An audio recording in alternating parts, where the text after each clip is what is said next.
Ukraine news on UN1.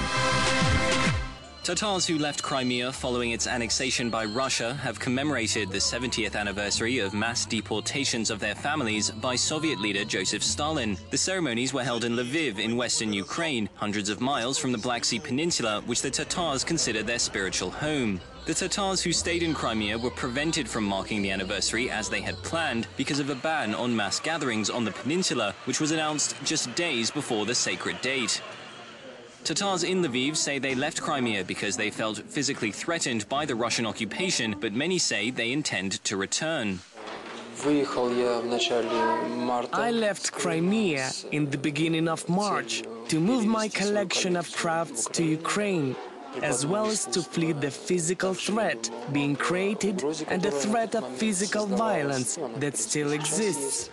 I was planning to leave the collection and family here and going back myself.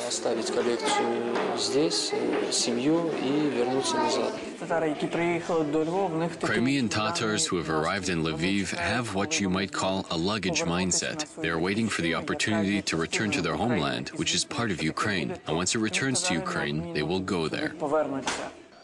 Although now living hundreds of miles away, Tatars are closely following events in Crimea. A recent UN report, denounced by the Kremlin as politically motivated, backed up claims made by Tatar community leaders who said discrimination against Tatars has increased since the peninsula became part of Russia. Tensions have also risen following Russia's decision not to allow Tatar leader and Ukrainian member of parliament Mustafa Dzhemilev to enter Crimea for 5 years. Meanwhile, the Tatar assembly, known as the Mejlis, has been threatened with closure by Crimea's chief prosecutor general.